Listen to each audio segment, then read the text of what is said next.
Hi everyone and welcome back to BrickCats. As always, I greatly appreciate it if you subscribe, give the video a like. Your support means more great mock reviews in the future. Today I'm going to feature Tyler Clites' Destroyer Droid, or Droidica, which is available from BuildBetterBricks. The Droidicas are of course some of the first bad guys to roll onto the scene in The Phantom Menace, and they drive Obi-Wan and Qui-Gon away from the bridge of the Trade Federation command ship. In my reviews, I offer my opinions on aesthetics, parts issues you might want to look out for, the build experience, the model's integrity, and I offer a conclusion. If you're watching this, I assume you have bought the instructions or are possibly interested in buying them, and I assume a basic level of knowledge with Bricklink's ordering system. Lastly, my disclaimer on this and all my mock reviews is that I only use genuine LEGO bricks, and I always purchase the instructions for myself for my own personal enjoyment, and in the hopes that my experience and advice will make yours more enjoyable and or less expensive.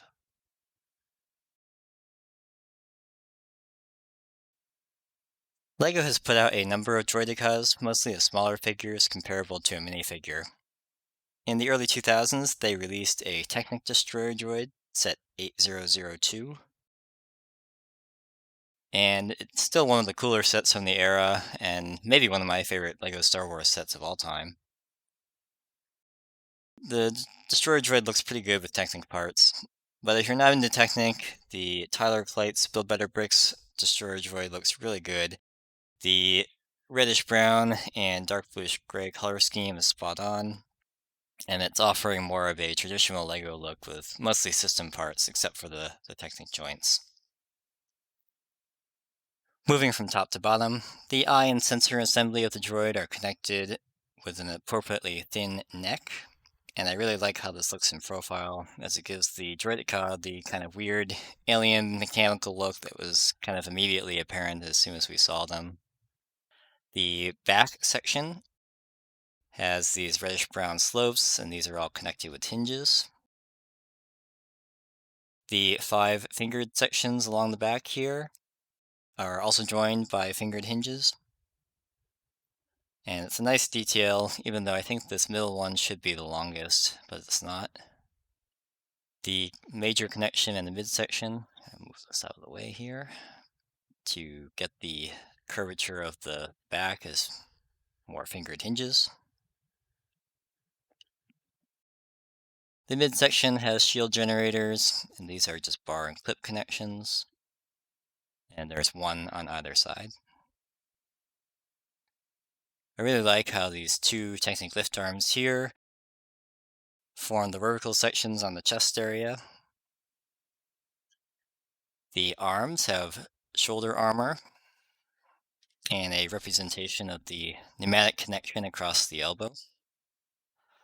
The 4 blaster cannons are built off of 2 1x2 Technic bricks with 2 holes. And I think these blasters in the 2x2 round brick construction are a little too large to be strictly cannon accurate, and I'll show you later, I did make a modification with a 1x1 implementation. I'm not entirely happy with it, but they look fine as is. I just think they're a little too big. They still look good. And finally, the hip section is very cleverly constructed using these reddish-brown slopes of various kinds, and it does a good job approximating the ball shape.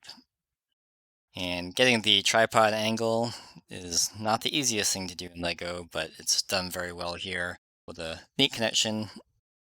And each leg is constructed very accurately given the constraints of the 2x2 joint here.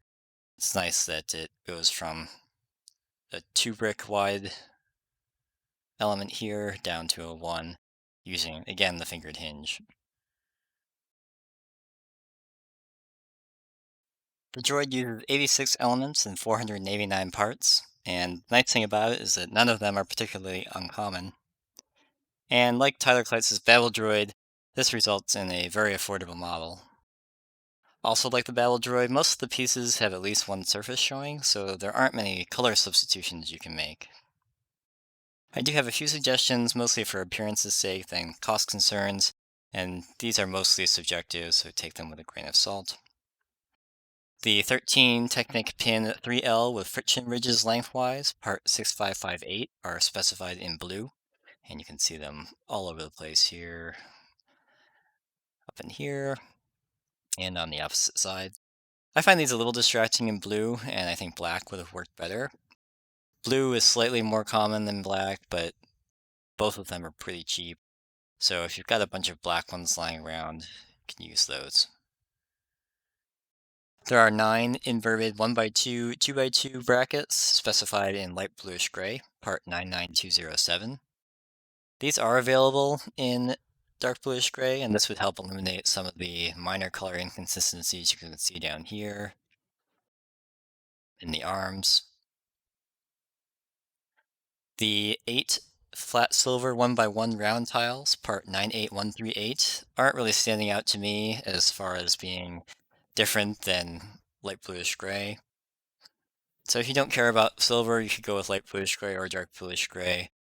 There are 2 here, a couple on the plaster cans here.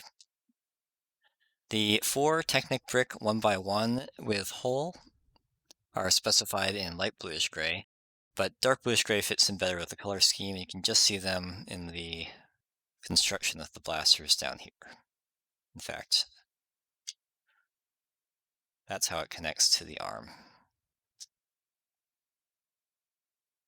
And the only truly hidden parts I noted were 2 of the 10 2x2 rounded bricks with axle holes, which are located in the lower section underneath and behind all of this construction down in the hip here.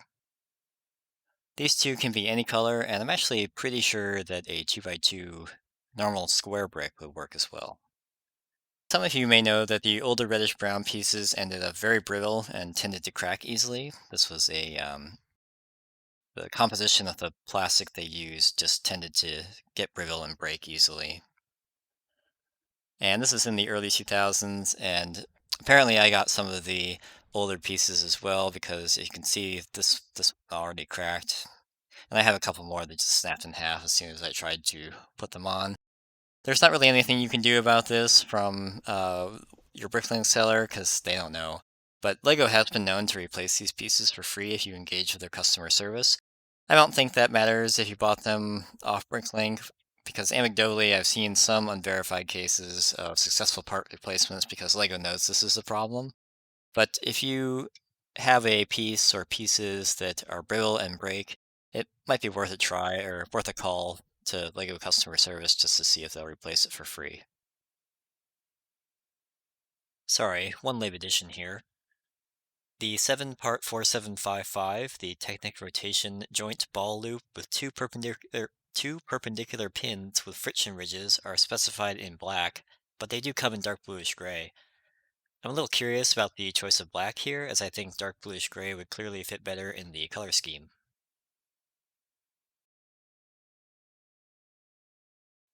This is a quick build that took me about 45 minutes. The instructions are good, and this is suitable for any level of build experience. There's no highlighting to indicate which parts should be added in each step, but this model is small, and it's not really necessary. The only issue I have is with step 3, so pretty early, which has you placing 4 inverted slopes on the bottom of the hip section here.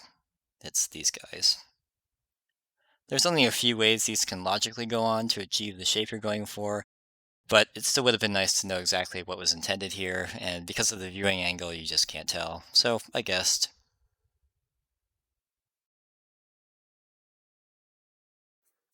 Despite the number of hinge connections, this model was surprisingly solid, and the only real weak points in terms of parts coming off are along the back. These segments along here, especially these outer ones, come off pretty easily. And I've had some problems with this section separating rather easily as well. So you can see there's just 2 studs on either side here, which doesn't make for the strongest connection. And I think these could be pretty easily remedied by just adding another dark bluish gray 2x3 plate across all 3 of these.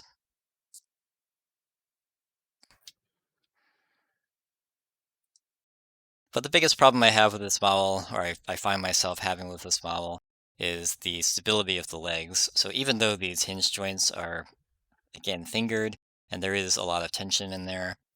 I find that you have to have this back leg more or less vertical if you want this to be stable. And the other problem is that if you bump this one way or the other, the whole thing tends to fall down,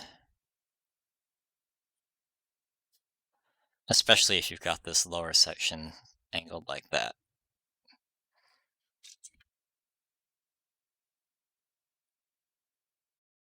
So to maximize the strength, you need to have this straight, almost vertical, and in profile it doesn't look quite right, but that's the trade-off. And of course, if you've got these more vertical as well, it stands up pretty nicely. So just a minor thing, otherwise it's pretty solid. In general, most of the major connections are Technic, so they're very solid. And this isn't a model I find pieces flying off of regularly. And all the parts you tend to grab or manipulate have very solid connections in general.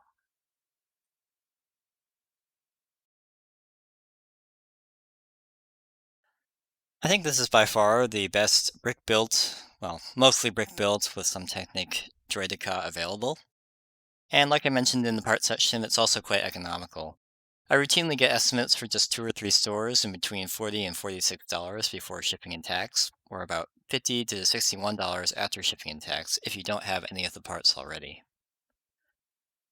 This is a fun build. The model looks great on your desk, and the three legs, while slightly weaker than what they would ideally be, it does give the Droidica its own stand. The instructions are available from BuildBetterBricks, and they cost $7. There will be a link in the description, as well as a link to Tyler Clites' Flickr page. Thanks as always for taking the time to watch my review of BuildBetterBricks and Tyler Clites' Destroyer Droid. If you built this model, you have something to share that I left out, or have a question about something I didn't cover, please leave them below in the comments. Also consider liking the video, subscribing to the channel, or following me on Instagram. I hope to see you back next time. Thank you.